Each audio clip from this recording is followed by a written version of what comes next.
Dalam pemahaman saya, transformational leadership itu ketika seorang pemimpin mampu mengubah keadaan yang dari tidak baik menjadi baik. Jadi ada impact yang ditimbulkan dari leadership dia atau dari kepemimpinan dia. Banyak contoh apa yang dituntut dari seorang pemimpin untuk menjadi pemimpin yang mampu melakukan transformasi. Banyak orang melihat transformasi kepemimpinan ini dalam kerangka yang sangat sempit, yaitu bagaimana agar mendorong pertumbuhan. Kalau di perusahaan kita lihat banyak sekali orang bangga ketika dia memimpin sebuah perusahaan mencapai target-target yang sudah ditentukan. Itu positif, itu bagus. Tapi yang namanya transformational leadership tidak sesempit itu. Kita harus melihat bahwa pertumbuhan semata tidak akan membawa dampak yang besar. Mungkin bagi perusahaan tersebut atau lembaga di mana pemimpin tersebut bekerja, itu memberikan dampak. Tapi apakah dampak itu juga dirasakan oleh banyak orang atau oleh masyarakat? Jadi di sini kita bisa lihat, kalau kita menjadi pemimpin yang mampu mentransformasi dan ini memberikan pertumbuhan, sekaligus memberikan impact, dampak, pemerataan, membuat ekosistem itu bekerja sehingga semakin banyak orang merasakan dampaknya. Nah, jadi disitulah sebenarnya inti dari kepemimpinan yang mampu memberikan transformasi. Tidak semata-mata pertumbuhan, tapi juga pemerataan dan rasa keadilan. Rasa keadilan ini akan dirasakan orang ketika mereka juga mendapatkan dampak positif dari kegiatan-kegiatan kepemimpinan seorang leader.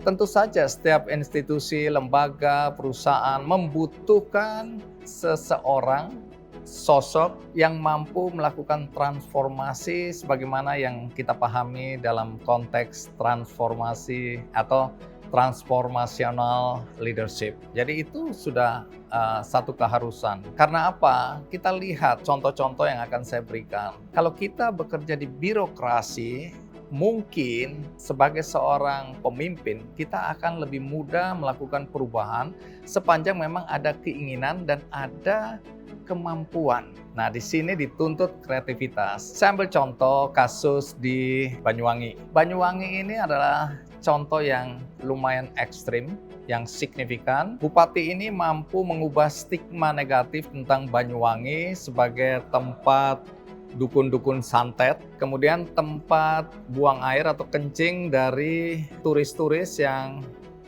menuju ke Bali. Jadi ini hanya tempat persinggahan, tidak punya nilai.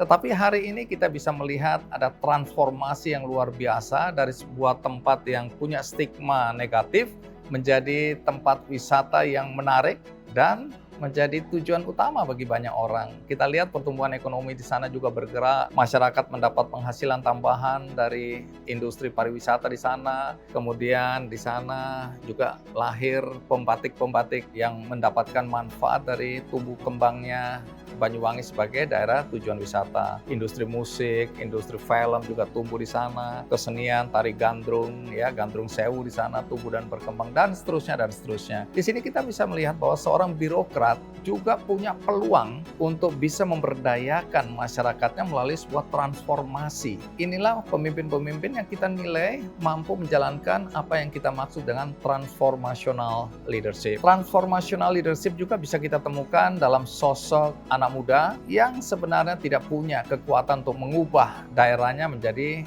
daerah tujuan wisata. Tapi apa yang dia lakukan adalah satu transformasi yang luar biasa yang terjadi di Jember, Jawa Timur. Tokoh ini atau sosok ini namanya Dinan Faris. Dinan Faris ini adalah seorang perancang mode. Misalnya ketika dia pulang ke kampung halamannya di Jember, dia melihat karnaval 17 Agustusan dari waktu ke waktu, dari dia kecil, itu saja, tidak ada kreativitas di sana. Padahal potensi masyarakatnya luar biasa. Nah, Dinan ini singkat katanya mengubah tradisi karnaval yang kita kenal zaman dulu menjadi karnaval yang luar biasa dengan desain-desain pakaian, tari, musik yang membuat orang tertarik untuk datang. Singkat kata, dari kegiatan-kegiatan karnaval yang dimulai dari 4-5 orang, sekarang Jember menjadi tempat wisata di mana kemudian tumbuh perhotelan, hotel-hotel bagus masuk di sana, ada bandara dibuka, industri kreatif berkembang pesat, anak-anaknya punya peluang untuk mendapatkan pekerjaan bukan sebagai petani,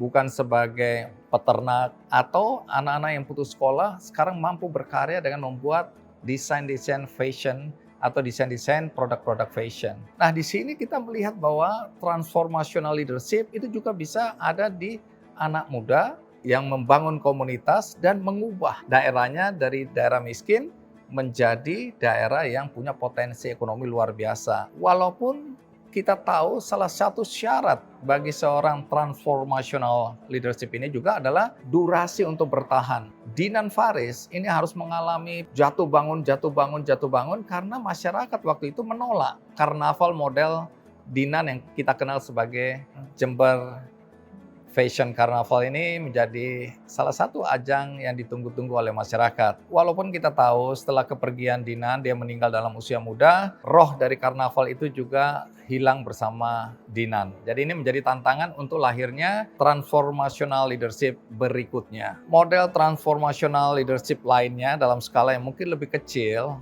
bisa kita simak dari apa yang dilakukan oleh seorang kepala desa di Rotendau, di NTT. Jadi ini bukan perkara mudah untuk mengubah tradisi budaya yang sudah berlangsung turun-temurun, tapi membuat masyarakatnya menjadi lebih sulit, menjadi lebih miskin. Apa itu? Di sana, di desa tersebut, itu ada tradisi budaya kalau ada pernikahan, perkawinan, maka masyarakat di sekitarnya, tetangga-tetangga menyumbang daging untuk pesta. Nah, nanti ketika anak dari yang menyumbang itu ada acara pernikahan, maka masyarakat yang dulu pernah dibantu dengan daging harus membalas dengan daging lagi. Jadi ada catatan berapa kilo yang diberikan dan berapa kilo yang harus dikembalikan. Tetapi kondisi masyarakat di sana secara ekonomi memang kurang. Sehingga ini lingkaran kemiskinan yang seperti viral terus-menerus akhirnya ke bawah. Maka kepala desa ini ketika baru saja diangkat, dia memutus mata rantai kemiskinan ini dengan mengatakan bahwa tidak perlu lagi masyarakat atau tidak ada kewajiban lagi bagi masyarakat untuk menyumbang daging kepada keluarga-keluarga yang sedang melaksanakan hajatan pernikahan misalnya. Stop, karena uangnya akan lebih bermanfaat kalau dipakai untuk pendidikan anak-anak mereka. Tentu saja ini satu gagasan yang ditentang oleh mayoritas warga desa, karena ini sudah berlangsung turun-temurun. Nah, kalau kita lihat sekarang kepala desa tersebut berhasil, ini adalah salah satu kriteria dari transformational leadership, yaitu ketangguhan, daya tahan, endurance, dan kemampuan berkomunikasi untuk meyakinkan masyarakat tentang ide yang akan membawa kesejahteraan bagi masyarakat. Nah, di sini kita bisa melihat beberapa kriteria atau unsur yang harus dipenuhi oleh seorang transformational leadership.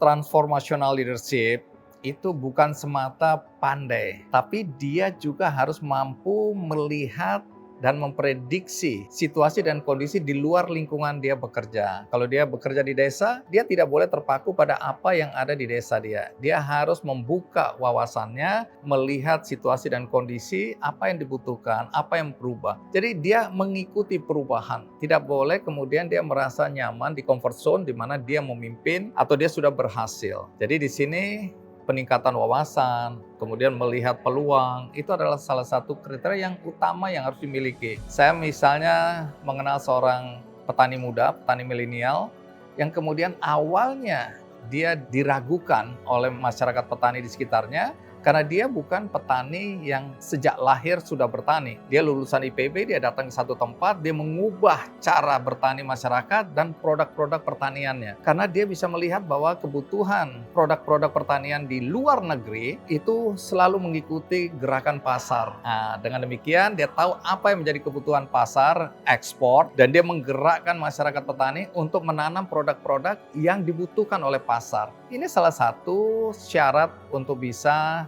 menjadi transformational leadership. Membuka wawasan, terus belajar, tidak melulu pintar dalam satu bidang, tapi dia harus menguasai bidang-bidang lainnya. Jadi di sini multidisipliner, dia harus membuka diri, dia juga harus mau mendengar, dan multitasking. Dia juga harus belajar mengatasi permasalahan-permasalahan yang dihadapi oleh masyarakat. Jadi ini menurut saya adalah kunci dari suksesnya seorang transformational leadership untuk mentransformasi situasi lama menjadi situasi baik yang lebih baik tentu buat orang-orang yang dituju atau perubahan yang ditargetkan.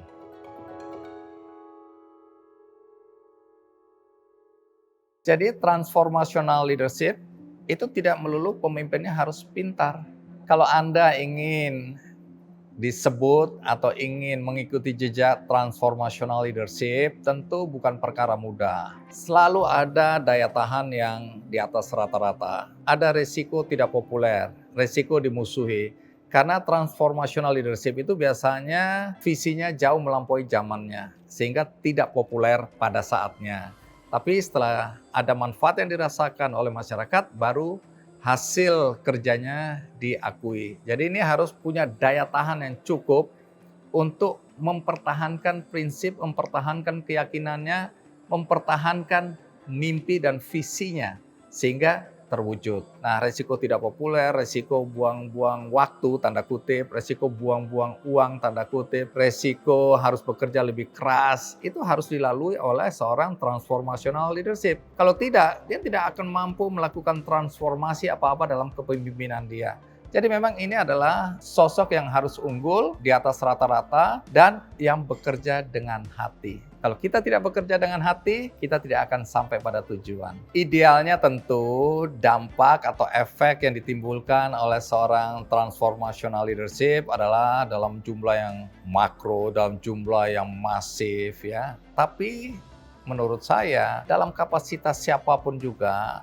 kita bisa melakukan sebuah transformasi baik itu kecil, menengah maupun besar. Jadi masing-masing dengan kapasitas. Sesuatu yang besar selalu dimulai dari satu langkah kecil. Jadi kalau Anda hanya bisa melakukan perubahan transformasi di desa Anda atau di sekitar RT RW Anda, jangan kecil hati karena satu hari kelak apa yang Anda lakukan ini akan berkembang dan kemudian memberikan dampak yang lebih besar sampai kemudian dampaknya akan lebih masif. Saya ambil satu contoh. Di satu kompleks perumahan ada tempat pembuangan sampah, di mana orang membuang sampah di situ, padahal itu adalah halaman yang tidak boleh buang sampah di situ. Tapi semua orang membuang sampah dan tidak ada yang peduli. Lalu seorang bapak, seorang warga, memulai satu transformasi yang luar biasa, yaitu dia mulai membersihkan sampah-sampah di sana. Awalnya orang-orang menertawakan apa yang dia lakukan. Dia mengajak serta anaknya untuk berbuat hal yang sama. Tapi tidak menunggu waktu yang cukup lama, warga yang lain akhirnya tergerak untuk ikut membantu. Singkat kata, lingkungan jadi bersih, masyarakat jadi bahagia dengan kondisi dan situasi lingkungan yang baik. Jadi seorang leader di dalam mentransformasi itu bisa melakukan satu langkah kecil yang dia bisa. Baru kemudian setahap demi setahap akan diikuti oleh masyarakat yang percaya pada apa yang dia yakini awalnya seorang diri.